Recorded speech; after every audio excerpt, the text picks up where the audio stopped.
Welcome to speed news. తిరుపతిలో YCP మాజీ MLA Bhumana Karunakar రెడ్డిపై టీడీపీ ఇన్ఛార్జి జేబీ శ్రీనివాస్ తీవ్ర స్థాయిలో విమర్శలు చేశారు. భూ కబ్జాలతోనే భూమన రాజకీయ ప్రస్థానం ప్రారంభమైందని ఆరోపించిన ఆయన కోట్ల రూపాయల విలువైన ప్రభుత్వ భూములను ఆక్రమించారని మండిపడ్డారు. ఇక టీడీఆర్ బాండ్ల అంశాన్ని కూడా త్వరలోనే వెలుగులోకి తీసుకొస్తామని టీడీపీ ఇన్ఛార్జి శ్రీనివాస్ స్పష్టం చేశారు. ప్రకాశం జిల్లా అద్దంకి సబ్ రిజిస్ట్రార్ కార్యాలయంలో నిర్వహించిన దస్తావేజు లేఖల దీక్ష శిబిరాన్ని వైసీపీ ఇన్ఛార్జి అశోక్ కుమార్ సందర్శించారు. ఈ నేపథ్యంలో అద్దంకి నియోజకవర్గానికి సంఘీభావం తెలిపారు. రాష్ట్రంలో కూటమి ప్రభుత్వం పీపీపీ పద్ధతి పేరుతో ప్రైవేట్ పాలన సాగిస్తుందన్నారు. తక్షణమే దస్తావేజు లేఖలను యథావిధిగా కొనసాగించాలని, ప్రభుత్వం ప్రవేశపెట్టిన జీవో 396ను రద్దు చేయాలని డిమాండ్ చేశారు. నీట్ పరీక్ష పేపర్ లీకేజీకి కారణమైన కేంద్ర మంత్రి ధర్మేంద్ర ప్రధాన్ను బర్తరఫ్ చేయాలని పీడీఎస్యూ నేతలు ధర్నా నిర్వహించారు.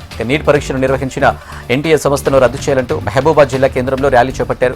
నీట్ పరీక్ష పేపర్ లీకేజీని నిరసిస్తూ ఢిల్లీలో తెలుపుతున్న విద్యార్థులపై లాఠీలు జులిపించడం సరికాదని పీడీఎస్యూ నాయకులు మద్దతు తెలిపారు. నీట్ లీకేజీకి కారకులైన వారిపై చర్యలు తీసుకునే వరకు తమ ఉద్యమం కొనసాగుతుందని హెచ్చరించారు మధు. భద్రాద్రి కొత్తగూడెంలో జిల్లాలో నాకాబందీ ఏర్పాటు సందర్భంగా పోలీసులు విస్తృత వాహన తనిఖీలు చేశారు. ఇల్లందు ఎక్స్ రోడ్డు వద్ద చేపట్టిన ఈ తనిఖీలను కొత్తగూడెం డీఎస్పీ ఎల్ ఆదినారాయణ పర్యవేక్షించారు. ద్విచక్ర వాహనాలు, కార్లు, ఆటోలను తనిఖీ చేసిన పోలీసులు డ్రైవింగ్ లైసెన్స్, ఆర్సీ, ఇన్సూరెన్స్ తదితర పత్రాలను పరిశీలించారు. ఫిట్నెస్ లేని వాహనాలు, అనుమానాస్పద వ్యక్తుల వివరాలు నమోదు చేశారు. దొంగ కనెక్షన్తో 24 గంటలు మంజీర నీటి సప్లై కూకట్పల్లిలో ఆల్విన్ కాలనీ సర్కిల్లో బహిర్గతమైంది. మాధవరం హైట్స్ అపార్ట్మెంట్లో సంవత్సరాలుగా అక్రమ కనెక్షన్ కొనసాగుతున్నట్టు పలువురు ఆరోపించారు. 60 ఫ్లాట్లున్న అపార్ట్మెంట్కు నెలకు కేవలం 15,000 రూపాయల బిల్లు వస్తుందని అధికారులు తెలిపారు. సమాచారం అందుకున్న అధికారులు అప్రమత్తమై నీటి సరఫరాను నిలిపివేశారు. అక్రమ కనెక్షన్ సంవత్సరాల తరబడి కొనసాగుతుండటంతో వారిపై క్రిమినల్ కేసు నమోదు చేసి తగిన చర్యలు తీసుకుంటామని అధికారులు తెలిపారు.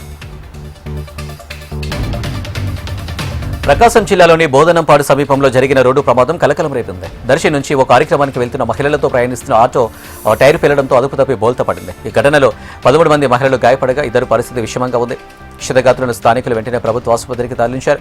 ఇద్దరిని మెరుగైన చికిత్స నిమిత్తం ఒంగోలుకు తరలించారు. కేంద్ర ప్రభుత్వ విద్యార్థులపై చేస్తున్న నిరంకుశ విధానాలకు వ్యతిరేకంగా కేంద్ర విద్యాశాఖ మంత్రి ధర్మేంద్ర ప్రధాన్ రాజీనామా చేయాలని విద్యార్థి సంఘం నాయకులు డిమాండ్ చేశారు. అలాగే విద్యాసంస్థల బంద్ను జయప్రదం చేయాలని పిలుపునిచ్చారు. కడప ప్రెస్ క్లబ్లో విద్యాసంస్థల బంద్ నిరసనలపై విద్యార్థి సంఘాలు సమావేశమయ్యాయి. నీట్ పరీక్ష ప్రశ్నపత్రం లీకేజీకి బాధ్యత వహిస్తూ ధర్మేంద్ర ప్రధాన్ను ఎందుకు రాజీనామా చేయలేదని ప్రశ్నించారు. డాక్టర్ అపోల్ రాజులు అరెస్టు చేయడంతో ఆయనను పరామర్శించడానికి వెళ్తున్న వైసీపీ ఇన్ఛార్జి రవిబాబు, హెచ్ఎర్ల మాజీ ఎమ్మెల్యే కిరణ్ కుమార్ నాయకులను రణస్థలం వద్ద పోలీసులు అడ్డుకున్నారు. ఇతర ప్రాంతాల నియోజకవర్గాల నుంచి వైసీపీ నేతలు ఎవరు పలాస వెళ్లడానికి అనుమతి లేదని పోలీసులు తెలిపారు. దీంతో ఇద్దరి మధ్యలో వాగ్వాదానికి దారితీసింది. శ్రీకాకుళం జిల్లాలో ఇటువంటి వేధింపులు ఎప్పుడు జరగలేదని రవిబాబు ఆవేదన వ్యక్తం చేశారు.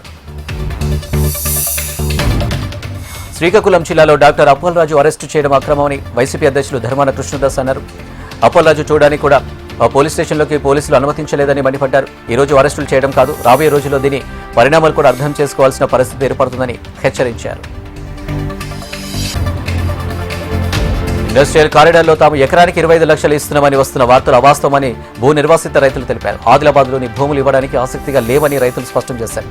ఒకవేళ ఇవ్వాల్సిన పరిస్థితి వస్తే ఎకరానికి 50 లక్షలు, ఇంటికో ఉద్యోగం, పెన్షన్ సౌకర్యం, డబుల్ బెడ్రూమ్ ఇవ్వాలని డిమాండ్ చేశారు. ఇక లేని పక్షంలో తమ భూములను ఇవ్వమని వెల్లడించారు.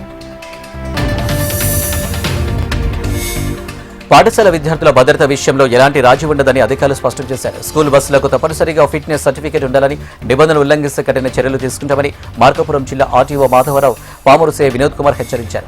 ఇక పామూరులో ప్రైవేట్ పాఠశాలల బస్సులను తనిఖీ చేసిన అధికారులు భద్రతా ప్రమాణాలు, ఎమర్జెన్సీ పరికరాలు, వాహనాల ఫిట్నెస్ను పరిశీలించారు. డ్రైవర్లు ట్రాఫిక్ నిబంధనలు పాటిస్తూ విద్యార్థుల భద్రతకు అత్యంత ప్రాధాన్యత ఇవ్వాలని సూచించారు. ఢిల్లీలో ప్రధాని నివాసం ముందు శాంతియుతంగా నిరసన తెలిపిన రాహుల్ గాంధీతో పాటు విద్యార్థులపై పోలీసులు వ్యవహరించిన తీరును నిరసిస్తూ రాజన్న సిరిసిల్ల జిల్లా కేంద్రంలో కాంగ్రెస్ శ్రేణులు ఆందోళన చేపట్టారు. గాంధీ చౌక్ నుంచి ర్యాలీ నిర్వహించిన కాంగ్రెస్ నాయకులు ప్రధాని మోడీ దిష్టిబొమ్మను దహనం చేసి కేంద్ర ప్రభుత్వానికి వ్యతిరేకంగా నినాదాలు చేశారు.